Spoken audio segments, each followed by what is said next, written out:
Welcome to the Decoding the Unicorn podcast. Here's your host, Sarah Causey. Hello, and thanks for tuning in.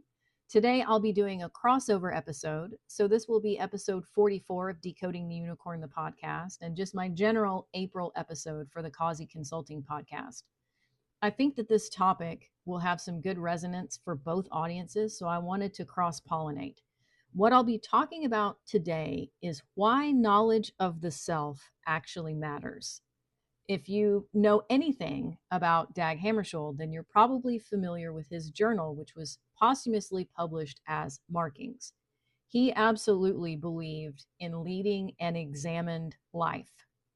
And he also felt that by examining his own emotions, his own pluses and minuses and things that he was struggling with, it also helped him to connect deeper to humanity as a whole.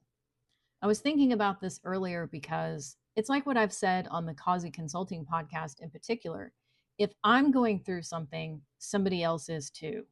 It's not like I'm the first person that's ever had this thought or the first person that's ever experienced X, Y, and Z emotions. If I'm feeling it, somebody else is too. And whether it helps somebody 5 minutes after it's released or it helps somebody 5 years after it's released, I firmly believe that the right episodes will find the right people at the right time. Maybe that's idealistic of me, but I really believe that's true. So I want to talk about knowing thyself and why that's important, how it connects us to humanity as a whole. And as Joe Jackson says, you can't get what you want until you know what you want. And that comes from knowledge of the self. Stay tuned. Just a reminder, Sarah's award-winning biography of Dag Hammarskjöld, Decoding the Unicorn, is available on Amazon. Her next non-fiction project, Simply Dag, will release on July 29th. To learn more about her other works, please visit sarahcausey.com. Now back to the show. So we've heard these cliches like know thyself and to thine own self be true, but why does that matter? Number one, you cannot build a life for someone that you haven't met yet or someone that you don't even know. It's become fashionable to talk about people as NPCs or non-playing characters. And what that really refers to is someone who sort of floats through life as a background figure. Instead of being the star of their own show and really saying, this is my life and I want to do with it what I feel compelled to do, or I want to follow my passions, they just kind of float around. Maybe they work the same old job and they don't even know why, or they date the same person and they're not really happy, but gosh, it just seems like a lot of effort to break up and try to find somebody else or to be happy while you're single. They just float through life.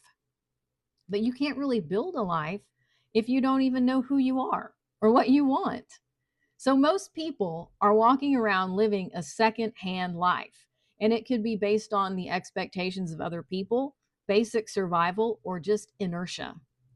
Self-knowledge helps to break up that negative momentum, because the minute that you ask the question, wait a minute, is this even my thought? Is this even what I want to be doing? Just pausing and asking that question can change everything. Another cliche is a journey of 1,000 miles begins with the first step. Well, that first step very often when it comes to self-knowledge is asking that question of, wait a minute, what am I doing? Why am I here? Why am I doing this? Is this even what I want? Or is this something that was chosen for me? Think about that scene in The Devil Wears Prada, where Andy snickers because she can't tell the difference between the two belts. And Miranda dresses her down and she's like, well, you're wearing a cerulean sweater that was chosen for you by the people in this very room. You can allow Madison Avenue to brainwash you, or you can say, wait a minute, I don't want to be a mindless consumer. I want to really think about what I'm doing with my life. Number two, there's a difference between reaction and intention. Without self-awareness, you kind of turn into the pinball in a pinball machine that's just being buffeted around from place to place. You may be reacting to fear, pressure, other people's moods. Think about this in a work context, for example. Is my boss in a good mood today, or are they in a bad mood today? And what do I need to do to just stay small, stay hidden, and stay concealed if that person seems to be on a tear? But whenever you start to think about, am I being proactive or am I being reactive in my life as a whole? Then you start to notice things like, I always say yes when I feel like I'm afraid of disappointing people, or my mother manipulates me out of guilt and I always give in. I always shut down when I feel like somebody's judging me. I get anxious in social situations and then I just want to hide. The awareness of what's going on starts to create awareness in your brain overall. It's like you've created a gap in a way. Like if you've ever seen the tell about how to know if there's a two-way mirror in the room, it's because your reflection is not really up against the mirror. There's a small gap there. Well, it's the same thing when you bring awareness to a situation and then awareness to your mind overall. It creates a tiny gap, and then that gap becomes your power. You can start to question, what am I even doing here and why? Number 3, it protects you from becoming a stranger to yourself. And this one can hit pretty hard in midlife. Sometimes it happens at quarter life, but I've definitely seen it happen in midlife. I'm not crazy about that term, but just for the sake of a handy dandy reference point, I'll use it. We get over 40, and sometimes we start looking around like, how did I get here? What am I even doing? I felt that way in my HR and staffing career because it's not like I went to school for that. It's not like that's what I dreamed about being whenever I grew up. And I didn't know anybody else in third party recruiting that had dreamed about it either. Everybody had a story about how they fell into it. And that's what happened with me. In 2011, I fell into it. And then I just sort of always stayed because I had golden handcuffs on. But when we start to ask that question of how did I get here? What even is this and what am I doing? Then we awaken to our own desires, our own impulses. And it's not typically because you made one big mistake. It could be because you made 100 or 1,000 small decisions that more or less occurred on autopilot. As I said with golden handcuffs, there are days when you think, I really want to get out of here and do something different, but how could I make less money? What would I have to do? Would I have to sell the house? Would I have to sell the car? Like what would I have to do to survive on less? Because our brain goes to scarcity thinking. We're like, well, nobody's going to pay me the same amount of money that I'm making here, so I just have to stay. And that becomes a justification for staying trapped. Number 4, it's the foundation of integrity. And in this context, I'm not talking about integrity in the sense of being good, being a good boy or a good girl. I'm talking about being aligned with yourself. Because when you know yourself, your values stop being theoretical. They're not pie in the sky somewhere. Your choices begin to actually match your inner world. And that is where quiet confidence comes from. Having that knowledge of the self and being true to yourself means that you need to take an unflinching look at where did these ideas even come from? Because they may have come from parents, grandparents, aunties, uncles, a school bully from 4th grade. And I'll give you an example. There was a coworker that I used to work with, and she had been told in like 6th or 7th grade by some coach that was the gym teacher that she was not a good runner and never would be. He said, you're tall and awkward and gangly, so if you can get over some of the awkwardness and improve your hand-eye coordination, you could be a basketball player, but you're not ever going to be a runner. You're just too tall and thin and spindly. But she really wanted to run. And it wasn't until she was in her early 30s that she finally joined up with a group where they had like a running club, and they would take people from like couch to 5K. And then if you wanted to go further, you could go like from 5K to 10K, 10K to marathons, and so on. And she joined up with a running club, and nobody was like, well, you're tall and spindly, so forget about running. We don't want you here. Get out of here. In fact, they were all like, that gym teacher should be horsewhipped for telling you that stuff. And then you had that programming in your head that somebody who is an athletic coach said, I'll never be a runner. But yet, even now, that's been, gosh, I don't know, when we worked together 15, 18 years ago, she's still a runner. But This idea she had in her head did not even come from her. It came from a gym teacher from middle school. Number 5, knowledge of the self helps to make relationships real instead of performative. When you don't know yourself, you have the tendency to show up playing a role. The helper, the agreeable one, the good child, the naughty child, the overachiever, the underachiever, the slacker. But when you do know yourself, you can actually be seen authentically. And then the connections and the friendships that you make no longer feel like work. You don't feel like you're having to wear a mask to accommodate the other person. An uncomfortable truth in all of this is that there are a lot of people that don't actually lack direction. You may be coaching them or even just having a friendly discussion. Well, what do you want? I don't know. I don't know. I'm dissatisfied. I'm not happy, but I don't know. I don't know. Very often, it's not that they don't actually know, it's that some part of them is withholding permission. They feel like they're not willing to give themselves permission to admit what they already know or to want what they already want. So whenever somebody says, I want change, but I don't know what kind of change, people can get stuck there. But is it confusion, sincerely, or is it noise plus fear? So if you find yourself in that boat where you're like, hey, I want to get what I want, but I don't know what I want, or do I? Start with contrast, not always with clarity, because people will think they need a vision or a vision board. They need to go make a collage with cool magazine images. And if you want to do that, knock yourself out. It can be a lot of fun, but it's not a must have. You have to be honest about what's not working, what drains you, what feels heavy, what feels forced, what feels performative. Where do you go in life that makes you feel like you're acting and you're putting on a mask? Is there a place that makes you feel like the proverbial coyote in the trap that would rather gnaw his own arm off than stay? That can be your first signal. Esther and Abraham talk a lot about contrast. Contrast helps you to launch that rocket of desire to figure out that which is wanted. And sometimes in life, figuring out that which is not wanted, being able to look around and say, I don't like having a low bank account. I don't like going to a job with people that I strongly dislike. I don't enjoy the house I'm living in or the apartment. I don't enjoy the neighbors. I don't enjoy the current dating relationship that I'm in.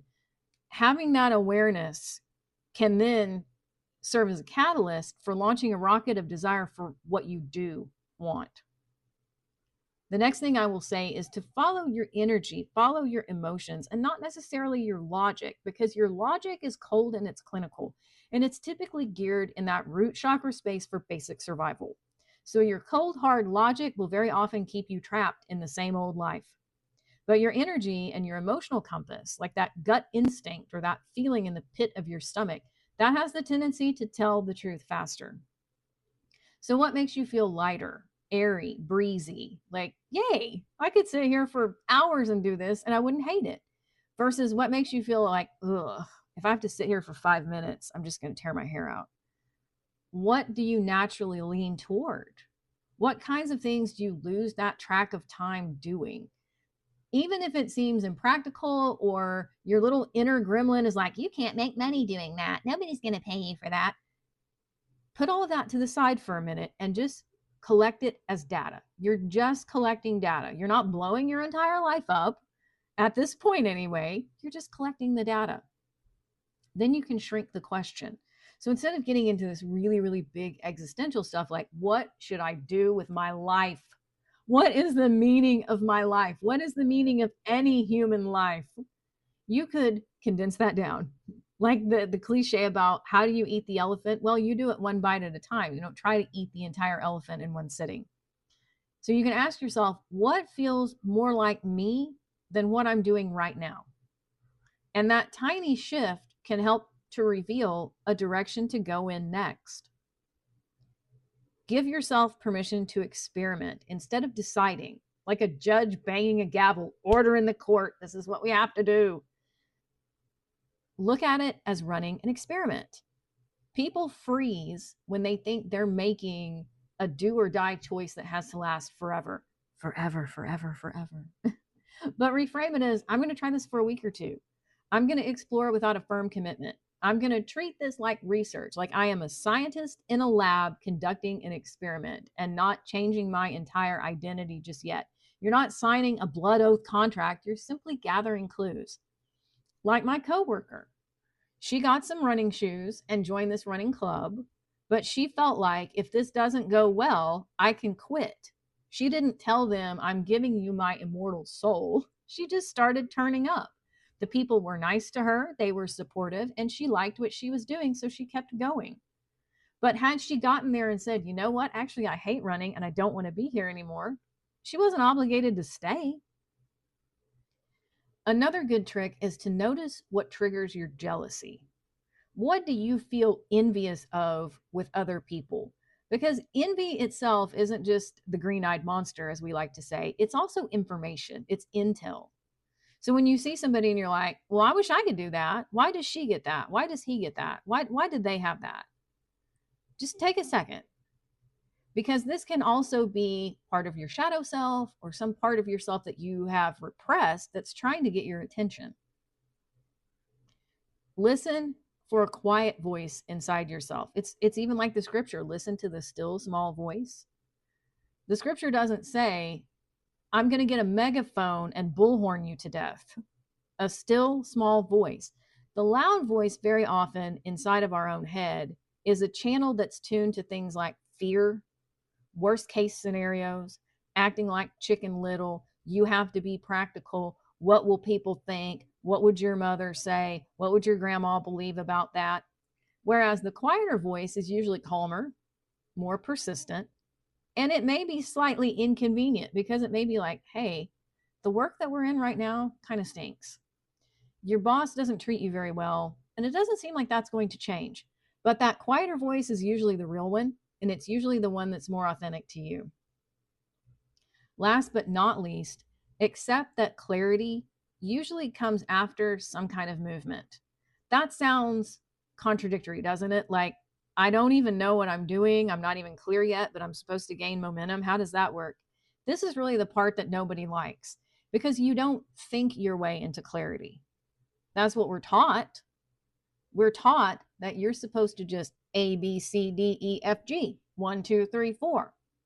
Everything should follow a very linear, highly logical, almost Vulcan type of pattern. But when does life actually work that way? Not often. So you typically don't think or reason or rationalize your way into some kind of clarity. You typically walk your way into it. You feel your way into it. If we thought about it as a flow chart, it might be something like action, feedback, adjustment, clarity. Self-knowledge is not about becoming someone completely new or tearing up your life overnight. It can very much be about removing what isn't you, like going out to the garden and pulling weeds, or looking at an overgrown hedge and saying, I want to remove that which does not belong. I want to trim the hedge so that everything looks nice at the front of the house again. You're giving yourself room to breathe. That's where the garden analogy makes perfect sense, because the nutrients from the soil, the water that's coming from the rain or your garden hose, it's also giving nourishment to those weeds and taking that nourishment away from the plants that you want to grow. So when you get rid of the weeds and that which is unwanted, everything else can start to breathe and absorb more nutrition.